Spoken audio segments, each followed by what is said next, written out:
Welcome back to another episode of the Canon on the Boomer Bust channel. I'm your host Terry, and today I gotta talk about Star Wars. I gotta rant about Star Wars.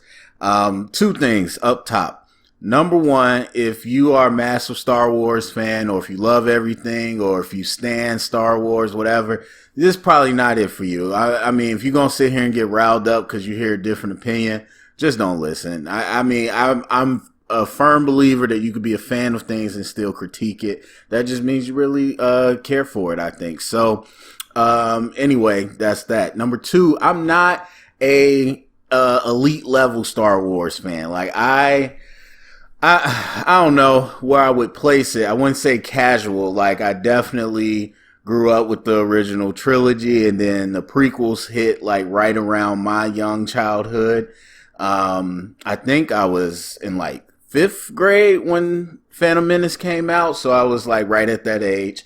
So I grew up with that.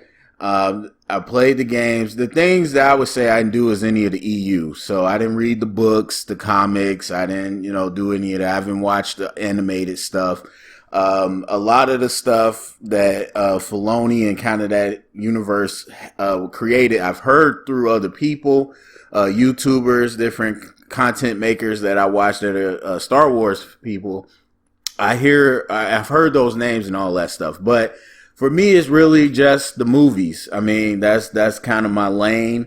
Obviously, all the stuff that goes with that, the Robot Chicken, the Family Guy, all that. I love it. I know a good amount. I don't know every little droid and every little thing, so I'm not claiming to be a super fan.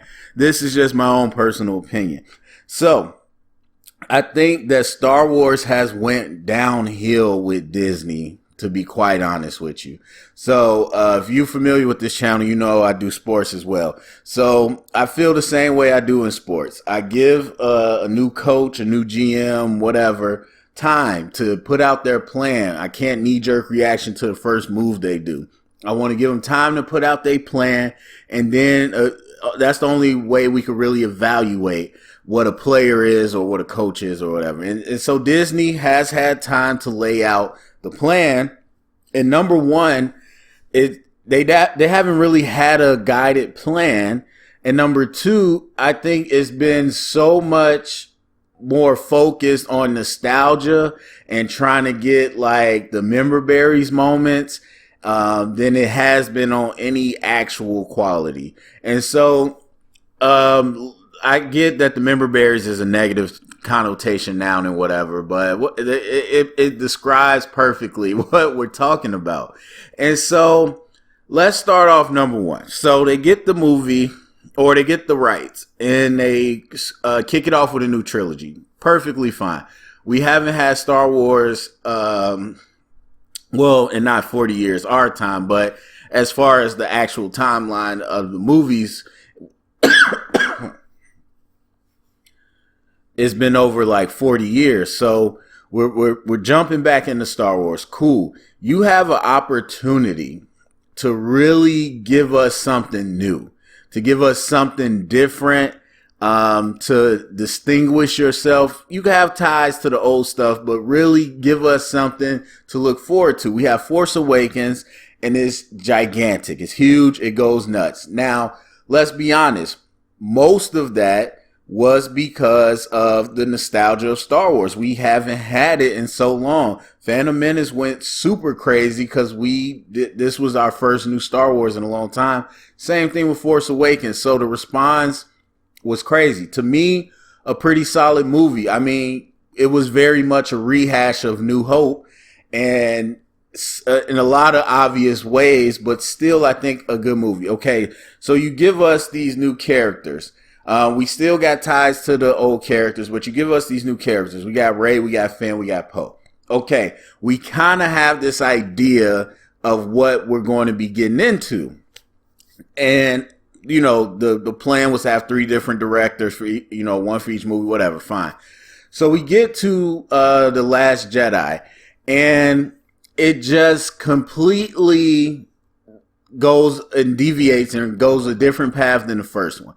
So instead of building on what you have established in the first one, we're going into a different direction. And I mean, again, this is why we wait and have time, because a lot of people like to debate that. There is no debate as we sit here today.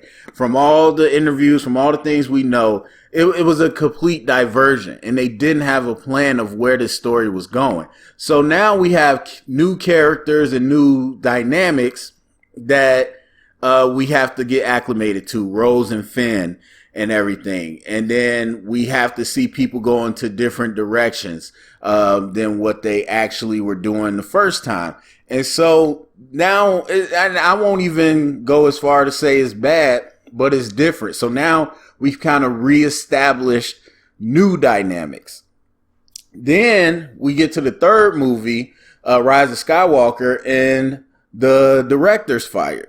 And so, not James Gunn, was I can't even think of the man's name right now, but the director from Force Awakens comes back in and has to take over at the last minute. So we get to this movie, and not only do you have another diversion from the last movie, but you have, quite honestly, to me, one of the worst movies I've ever seen.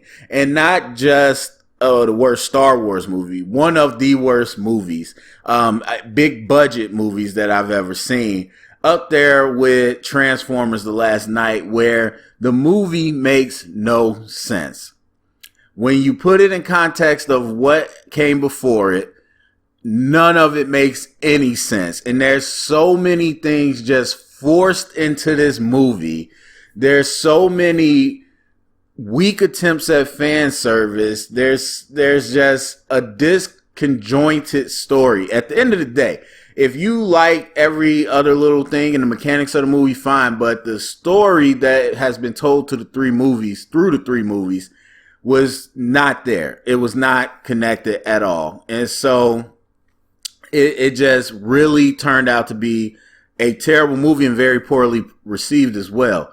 So you take, again, these three new characters that we're bringing into this new generation of Star Wars, and you completely miss, you airball. You come out of a trilogy not with exciting character to do a Disney Plus spinoff show with, not with three young charismatic actors who are excited to continue on the legacy of Star Wars, not leaving off at a point where you can start continuing their story. Nothing. There's nothing for them. I mean, yeah, they're going to do some books or whatever, but not only are the characters not moving forward, but the actors. I mean, Oscar Isaac hasn't said nothing too crazy, and he's a big time actor. But Daisy Ridley, pretty much like she said, she's done. And then you have the most outspoken John Boyega as Finn. He's done. And we got so many people with a negative experience from this. You pretty much, again, wasted a trilogy that isn't going anywhere. So there's that.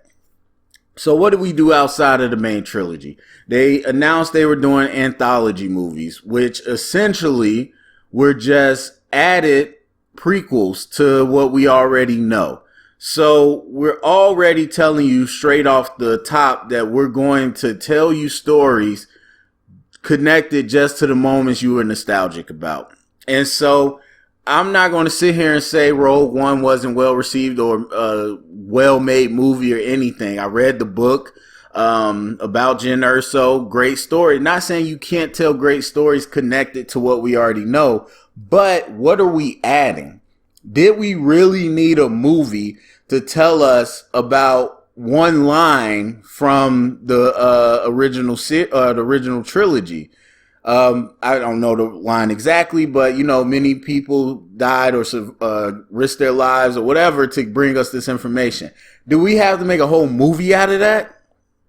And then the movie, to me, I had a big issue with the movie because I read the book, and there's so much more detail that's nowhere near glossed over or nowhere near in the movie. So I had a big problem with that. But the movie's well made, well acted, all that stuff. And so, but did we need that? Then we get Solo. So now a movie about something we really don't need to know. It really turned into, okay, wonder how Han and Chewie met? What we're going to tell you. Remember that Kessel Run reference? Well, we're going to tell you what it is. How did Han Solo get his name? Well, we're going to tell you. Like, we did not need to know every little thing or every question that we might have had from the original trilogy. And again, it effectively comes off as we're just doing the things that we know people like, and we're going to keep serving them variations and spinoffs of that. Instead of giving us something new, we're going to do that. And Solo was not well received at all. I know, or I would say it was divisive. There's a lot of people that like it or whatever, but still, it did not do what people wanted. We didn't need to know. We didn't need you to take Solo, Chewie, Lando, some three of the most recognizable people, and say, okay, let's do something with them. We didn't need it. And so, The Mandalorian, we get to Disney Plus. And I was very excited.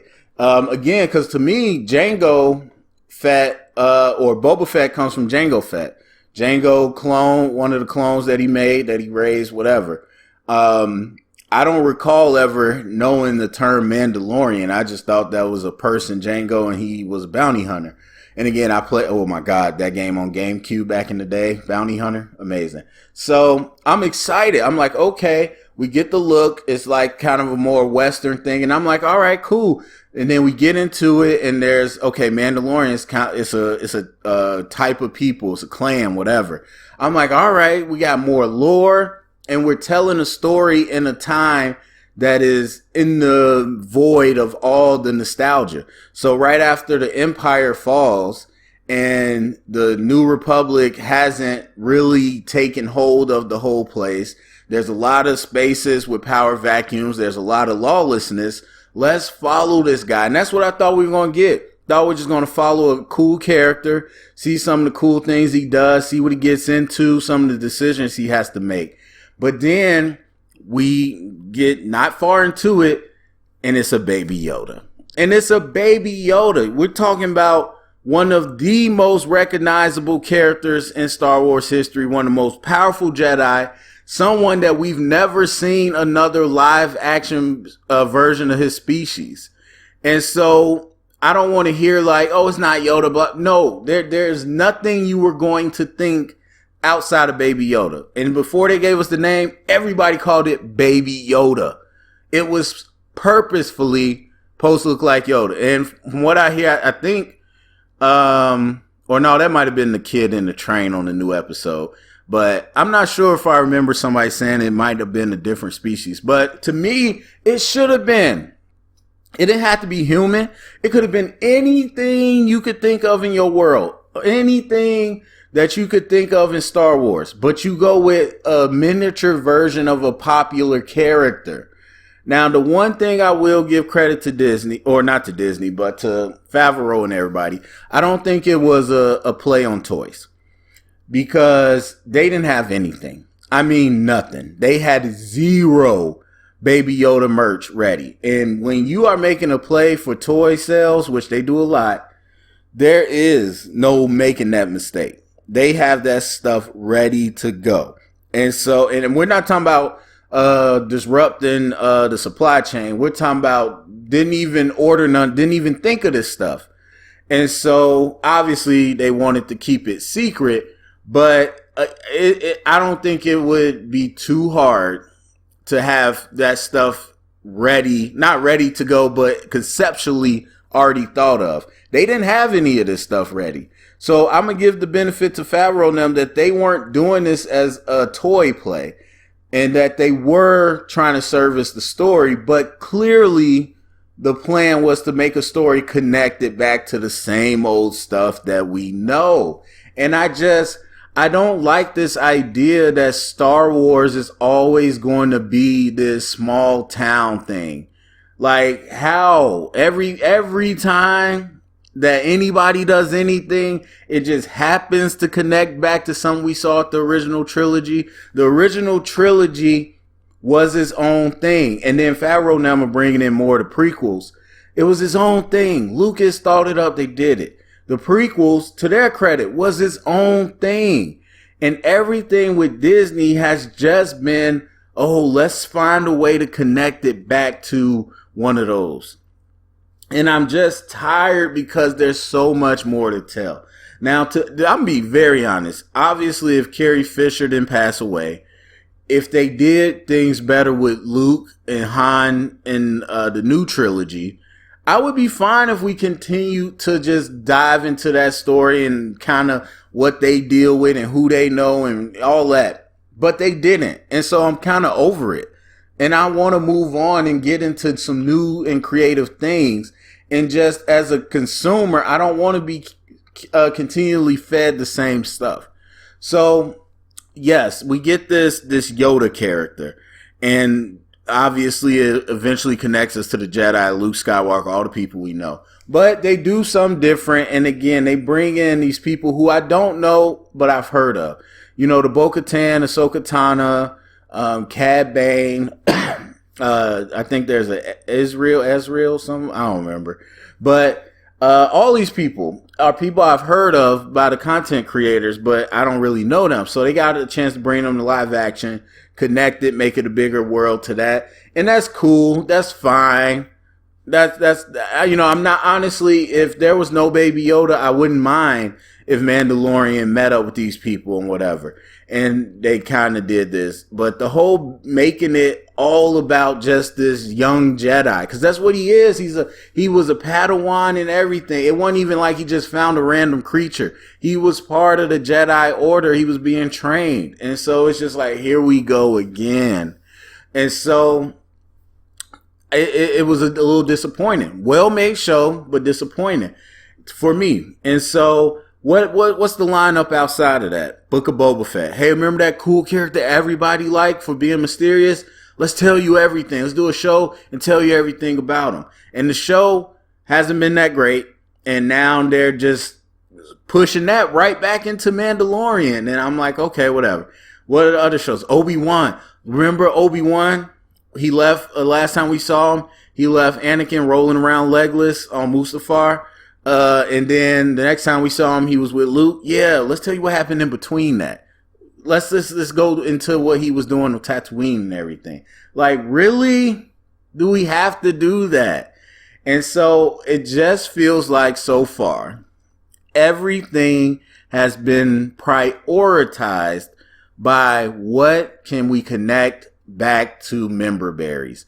And yes, some of the stuff, again, well made, fun to look at, all that. No disrespect to Favreau and none of them.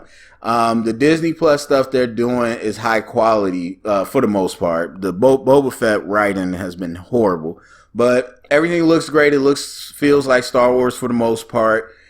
But I just feel like Disney has commercialized this whole thing, and I'm not even acting like it was an indie product that didn't make money. I'm not saying that, but essentially we have fast food is what we have. Star Wars has become McDonald's. And look, I get it. They make a lot of money. So people try to use that as the measure, but that's not the measure. If I go to, in Chicago, I go to one of my favorite Mexican restaurants. The Abuelita, her family, they run it. They make the stuff from hand. They don't make as much money as McDonald's. They'll never make as much money as McDonald's. But are you going to tell me that the quality of McDonald's, because they make more money, is equal to this handcrafted meal that's made fresh ingredients? No, I can't say that. So, and it's not even to say that Star Wars needs to be a hole in the wall, mom and pop food place. But even if you just think about a high end quality restaurant and the time you take and put into it versus something that is made for mass production. And that is what I feel like Star Wars is. I do think it really was a mom and pop shop, and I'm still using these references. I really thought it was a mom and pop shop to start with Lucas and this ideas and kind of putting this together and not knowing what it was going to be. And it always comes through the material when it's made like that. Then you had the prequel. Some might not agree, but artisan which not everybody cup of tea, but it's made and crafted with high-end ingredients, specifically the way the artist made it. And now we got the new trilogy and all that, and it's just McDonald's to me. It's just McDonald's. So that's how I feel. I had the rant.